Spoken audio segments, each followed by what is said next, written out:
directed to the Bureau of Customs. Can you please expound on how much is lost to smuggling every year? And, well, if I can have a follow-up after you answer that. Well, there are different data provided to the Bureau of Customs, Your Honor. I think the largest at one point is for fuel alone is about 40 billion pesos. That was before we implemented the fuel marking program that ensured that all tax-paid fuel are marked accordingly. What about for all smuggling? Well, UN trade data, Your Honor, in comparing it to the export values being declared by other countries varies. But I think on the average, it's about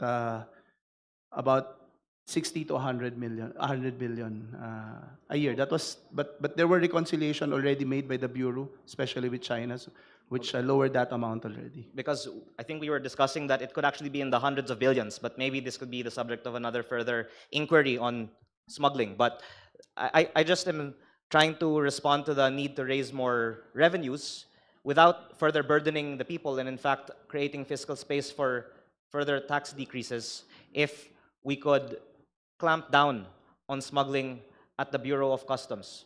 Because maybe our kababayans don't recognize that the reason we're paying 12% VAT is because maybe 1/3 of potential taxes are not being collected.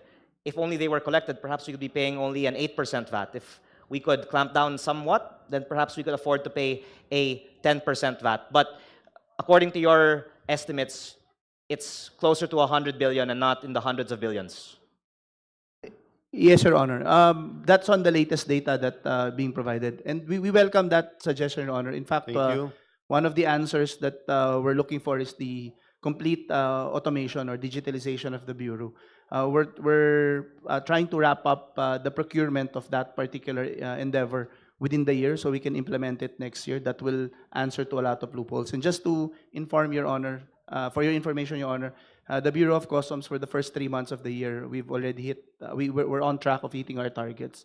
In fact, we're at a surplus of about 3 billion pesos. Yes, my comment, Thank Mr. you. Chair, is just Thank you, that I hope we gentlemen. can look for a way to make the revenues so that we can afford to lower the VAT rate or cut on expenses, because we can't just assert that the country cannot afford to lower the VAT, Mr. Chair, without showing that we've really exhausted efforts to lower expenses, even starting here in Congress and across government agencies, or impose more progressive taxes, as Secretary Balisacan has suggested.